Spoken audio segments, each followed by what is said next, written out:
நாளென் செய்யும் வினைதானென் செய்யும் என நாடி வந்த கோளென் செய்யும் கொடுங்கூட்டென் செய்யும் குமரேசர் இரு தாளும் சிலம்பும் சதங்கையும் தண்டையும் சண்முகம் தோளும் கடம்பும் எனக்கு முன்னே வந்து தோன்றினே.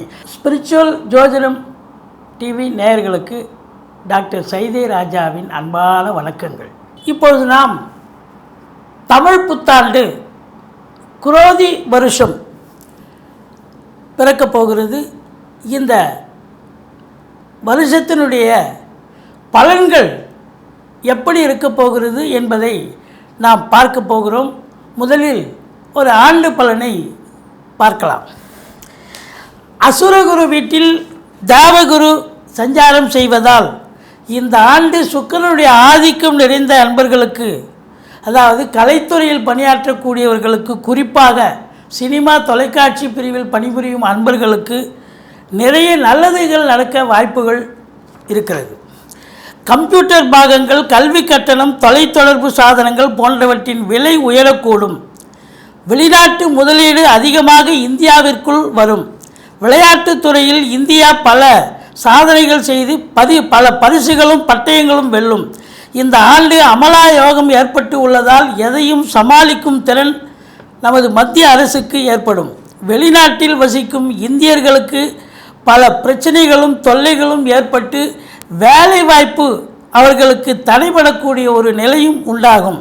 விமான விபத்து, ரயில் விபத்து போன்றவை வழக்கம் போல ஒரு சில இடங்களில் ஏற்பட வாய்ப்புகள் இருக்கிறது.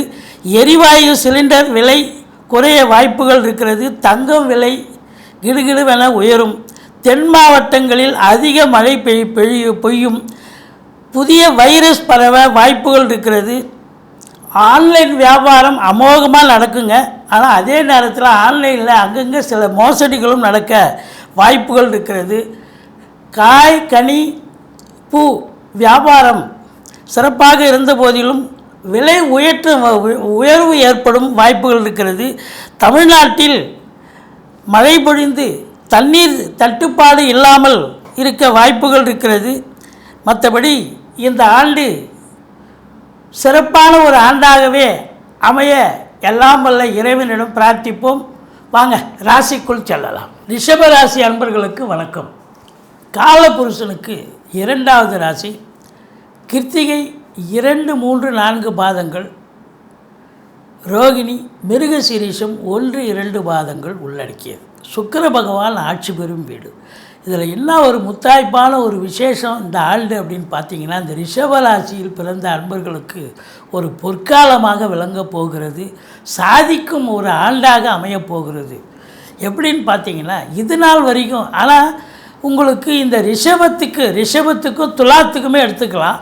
குரு பகவான் நல்ல ஆதிபத்தியம் இல்லை என்று சொன்னாலும் கூட, ஆனால் அவர் வந்து அமர்ந்து இருக்க ஜென்மத்தில் இருந்தாலும் குறை ஒன்றும் இல்லை. பார்வை பலம் கோடி புண்ணியத்தை தரப்போகிறது என்று சொல்லலாம். அதனால் உங்களுக்கு கடந்த ஆண்டு 12ஆம் இடத்தில் அமர்ந்து செலவினங்களை தந்து கொண்டிருந்தார் இந்த குரு பகவான். அது சுப செலவாக இருந்த போதிலும் இப்போ ராசிக்கு வந்து அதுவும் தேவகுரு வீட்டில், அதாவது அசுரகுரு வீட்டில் தேவகுரு, அதாவது சுக்கிரனுடைய வீட்டில் குரு பகவான் வந்து அமர்றதுங்கிறது ஒரு பெரிய ஒரு சிறப்புங்க. லட்சுமி கடாட்சம் நிறைந்த இந்த 12 ராசிகளுக்குமே நல்ல ஒரு லட்சுமி கடாட்சம் கிடைக்கும். பொருளாதார மேன்மை ஏற்படும். அதுலேயும் குறிப்பாக இந்த ரிஷப ராசி அன்பர்களுக்கு இந்த ஜென்ம சனின்னு நினைப்பீங்க. ஒரு சிலருக்கு இடமாற்றங்கள் ஏற்படும். ஏன்னா வேலை பார்க்குற இடத்துல இடமாற்றங்கள் ஏற்படும். தொழில் பண்ணுற இடத்துலையும் தொழிலை இடம் மாற்றி கொள்ளக்கூடிய சூழ்நிலை வரும். இல்லை தொழிலையே நீங்கள் நேச்சர் ஆஃப் ஒர்க்கு மாற்றக்கூடிய ஒரு நிலையும் ஏற்படும். ஆனால் எது எப்படி இருந்த போதிலும் உங்களுக்கு சாதகமாகத்தான் அமையப்போகிறது இந்த குரு பெயர்ச்சி.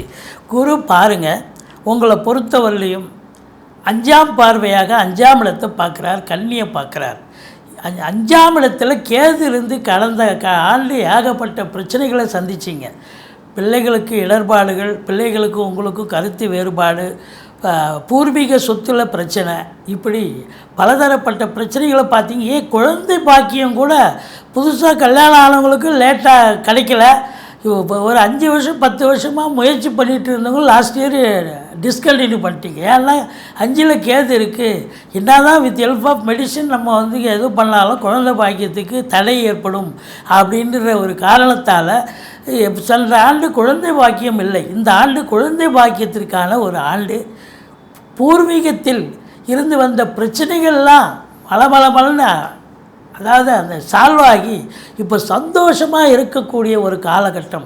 அதுலேயும் பாருங்கள், சீட்டாட்டம், race, lottery, speculation, share market போன்ற இனங்களில் ஈடுபாடு காட்டுபவர்களுக்கு இந்த ஆண்டு பொக்கிஷமான ஒரு ஆண்டு. சந்தோஷமாக இருக்க போகிறீங்க. பிள்ளைகளுடைய வளர்ச்சி, தேக ஆரோக்கியம் மிக சிறப்பாக இருக்கும். அதுலேயும் குறிப்பாக பார்த்திங்கன்னா பிள்ளைகளுடைய கல்வி, உள்நாட்டு கல்வியாகட்டும், வெளிநாட்டு அயல்நாட்டு கல்வியாகட்டும், ரொம்ப அவங்க எந்த கோர்ஸில் சேர்த்து ஒன்றுமோ சேர்த்து விட்டு நல்ல படிக்கக்கூடிய ஒரு அம்சம் கண்டிப்பாக இருக்குது. உங்களுக்கு பொறுத்தவரையிலையும் இந்த 5ஆம் இடம் பூர்வ புண்ணியஸ்தானம் வலுப்பெறுவதால் இந்த ஆண்டு நீங்கள் போன ஜென்மத்து பலன், அதாவது அனுபவிக்கக்கூடிய 5ஆம் இடம் சிறப்பாக இருக்குன்னா அனுபவிக்க பிறந்தவர்கள் அப்படின்னு அர்த்தம். இப்போ இந்த ஆண்டு பூரணமான ஒரு பலனை, பூர்வீக பலனை பெறப்போகிறீர்கள், அனுபவிக்கப் போகிறீர்கள் அப்படின்னு சொல்லலாம். அடுத்தது 7ஆம் வீட்டை குரு பார்க்கிறார். 7ஆம் இடத்தை வந்து சனி பார்த்து கொண்டிருக்கார். இப்போவும் சனி பார்த்துக்கிட்டு தான் இருக்கார். அப்போது இந்த குரு பார்வை கோடி நன்மை. கடந்த ஆண்டு கணவன் மனைவிக்குள்ள கருத்து வேறுபாடு நிறைய இருந்தது. சண்டை சச்சரவு பிரச்சனை, ஒரே வீட்டில் இருந்து பேசாமல் கூட இருந்தீங்க. இல்லை போலீஸ் ஸ்டேஷன், கோர்ட்டு, வம்பு வழக்குன்னு பஞ்சாயத்து வரைக்கும் போயிட்டு வந்தது. சிலர் பிரிஞ்சிங்க, சிலர் ஏதோ கடவுள் கிருபையால் பிரியாமல் கூட இருக்கிறீங்க. எல்லாரும் பிரிய முடியாது இல்லையா? சண்டை சச்சரவு வர்றது சகஜம். அப்போது உங்கள் ஜாதகத்தில் பிரியணும்னு விதி இருந்தால் தாங்க கணவன் மனைவி பிரிய முடியும். எல்லோரும் பிரிய முடியாது. இருந்தாலும் கடந்த ஆண்டு கணவன் மனைவிக்குள்ள ஒரு அன்னோன்னிய ஈடுபாடு இல்லை. ஆனால் இந்த ஆண்டு பார்த்திங்கன்னா ஒருத்தருக்கு ஒருத்தர் மனம் விட்டு பேசி விட்டு கொடுக்கக்கூடிய ஒரு அமைப்பு இருக்குது. ஒரு கித்தன் கின்னாக இருக்கக்கூடிய ஒரு ஆண்டு அப்படின்னு சொல்லலாம். உங்களை பொறுத்தவரையிலையும் 7ஆம் இடம், நண்பர்கள் கூட சென்ற ஆண்டு பார்த்திங்கன்னா உங்களை பார்த்த உடனே ஓடி ஒளிஞ்சாங்க. நண்பர்கள் மட்டுமல்ல, உறவினர்கள் எல்லோருமே. ஆனால் இந்த ஆண்டு எல்லோருமே உங்களை தேடி வந்து உறவாடுவார்கள், சந்தோஷமாக இருப்பாங்க. இது மட்டும் இல்லை, நீங்கள் வேலை பார்க்குற இடம், தொழில் பண்ணுற இடம், உத்தியோகம் பார்க்குற இடம், எல்லா இடத்துலையும் உங்களுக்கு பிரச்சனைகள். போன இடத்துல உடனே பிரச்சனை ஸ்டார்ட் ஆச்சு. இப்போ அப்படி இல்லை. சென்ற இடமெல்லாம் சிறப்புன்னு சொல்கிற அளவுக்கு எங்கேயுமே எந்த பிரச்சனையும் இல்லாமல் ஸ்மூத்தாக போகக்கூடிய ஒரு அமைப்பு. ஏன்னா 7ஆம் இடம் குரு பார்வையில் இருக்கு இல்லையா?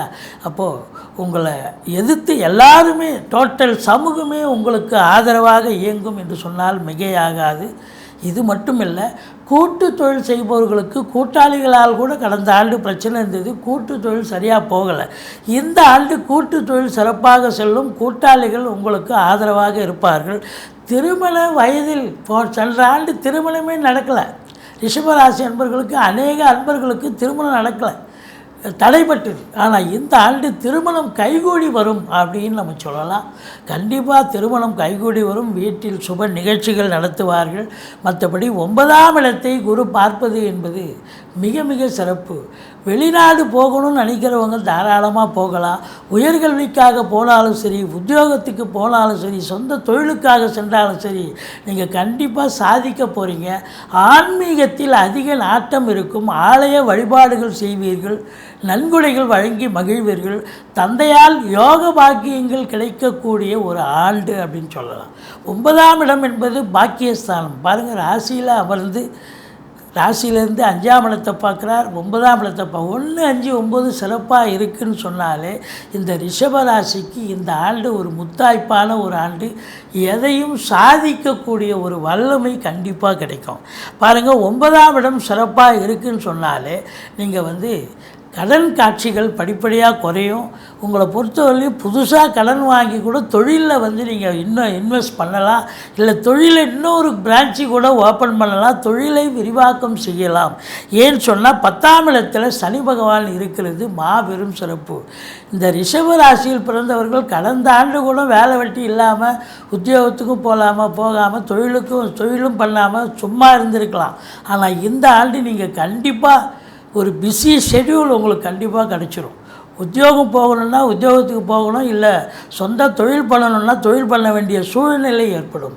அப்படி உங்களுக்கு சாதகமாக இருக்கிறதால இந்த ஆண்டு ரிஷபராசியில் பிறந்த அன்பர்களுக்கு அது அரசாங்கத்தில் வேலை பார்க்குறவங்களுக்கு நல்ல சலுகைகள் கிடைக்கும், ப்ரமோஷன் இன்க்ரிமெண்ட் கிடைக்கும். சொந்த தொழில் வச்சுருப்பாங்க இல்லையா, அதாவது லேத் ஃபேக்ட்ரிலேருந்து பெரிய கம்பெனி வரைக்கும் இவங்களுக்கெல்லாம் பார்த்திங்கன்னா நல்ல முதலாளி தொழிலாளிக்கும் ஒரு அண்டர்ஸ்டாண்டிங் இருக்கும். தொழிலாளிகளுக்கு நல்ல ஒரு சம்பாத்தியங்க, அதாவது ஓரளவுக்கு நல்ல ஒரு வருமானம் கிடைக்கும், சம்பாத்தியம் கிடைக்கும். முதலாளிகளுக்கும் ஒரு திருப்தியான ஒரு சூழல் ஏற்படும் அப்படின்னு நம்ம சொல்லலாம். மொத்தத்தில் புதுசாக வேலைக்கு முயற்சி பண்ணுறவங்களும் முயற்சி பண்ணலாம். அதுலேயும் குறிப்பாக கலைத்துறை ஆகட்டும், இந்த கலைத்துறையில் இருக்கும் அன்பர்களுக்கு ஒரு பொக்கிஷமான ஒரு ஆண்டுன்னு சொல்கிறோம். அதுலேயும் அந்த வீடு பெயிண்ட் பண்ணுறது, வீட்டை அலங்காரம் பண்ணுறது, இன்டீரியர் டெக்கரேஷன் பண்ணுறது, இந்த அழகு ஒப்பனை கலைஞர்கள், மேக்கப் மேன், இது போன்ற அன்பர்களுக்கெல்லாம் கூட இந்த காலகட்டம் மிக மிக சிறப்பாக இருக்கிறது. இது மட்டும் இல்லை, மியூசிக்கு, நாட்டியம், வாய்ப்பாட்டு, சிங்கரு, அதாவது பின்னணி பாடகர்கள், இவங்க எல்லாருக்குமே இந்த ஆண்டு மிக சிறப்பான ஒரு ஆண்டு. வேலைவாய்ப்பு இல்லாதவர்களுக்கு வேலைவாய்ப்பு கிடைக்கும். வேலைவாய்ப்பு இருந்தாலும் கூடுதலாக இன்னும் கிடைச்சி அவங்க பிஸி ஷெட்யூல் இருக்கக்கூடிய ஒரு அமைப்பு இருக்குது அப்படின்னு சொல்லலாம். இந்த ராகு பகவான் பொறுத்தவரையிலையும் 11ஆம் இடத்தில் இருக்கிறது பெரிய விசேஷங்க. எந்த ஒரு கிரகமும் 11ல் இருந்தால் அளப்பெரிய ஒரு பலனை தருவார். அப்போ 11ஆம் இடம் என்பது அற்புதமான ஒரு நிலை. பொருளாதாரத்தில் நல்ல சம்பாத்தியத்தை பார்க்க போகிறீங்க. வெளிநாட்டுக்கு போகணும்னு உங்கள் ஜாதகத்தில் இருக்குன்னா இந்த ஆண்டு கிளம்பிடுங்க. வெளிநாடு போவீங்க. வெளிநாடு போய் அந்நிய பொருளாதாரம் வீடு தேடி வரப்போகிறது. உள்நாட்டு வாணிபம், வெளிநாட்டு வாணிபம், ஏற்றுமதி இறக்குமதியாளர்கள், ஷேர் மார்க்கெட்டில் இன்வெஸ்ட் பண்ணுறவங்க, ஸ்பெக்குலேஷன் பண்ணுறவங்க, ஆன்லைன் பிஸ்னஸ் பண்ணுறவங்க, ஹோட்டல் பிஸ்னஸ் பண்ணுறவங்க, இவங்களுக்கெல்லாம் ஒரு சிறப்பான ஒரு காலகட்டம். ஏற்கனவே நாங்கள் வெளிநாட்டில் தாங்க வசிக்கிறோம், குடியுரிமை கிடைக்கலையா, குடியுரிமை கிடைச்சிரும். அங்கே இன்னும் நல்ல ஒரு வசதி வாய்ப்பாக இருக்கக்கூடிய ஒரு காலகட்டம். வெளிநாட்டில் வசிப்பவர்களுக்கு மிக மிக ஒரு அற்புதமான ஒரு அமைப்பு அப்படின்னு சொல்லலாம். ஏன்னா 11ல் இருக்கும் ராகு பகவான் அளப்பரிய ஒரு பலனை தரப்போகிறார் அப்படின்னு சொல்லலாம். உங்களை பொறுத்தவரையிலையும் பார்த்திங்கன்னா, இப்போது சனி பகவான் எடுத்துட்டிங்கன்னா அவருடைய பார்வை பலம் 4ஆம் இடத்தை பார்ப்பார், சிம்மத்தை பார்ப்பார்.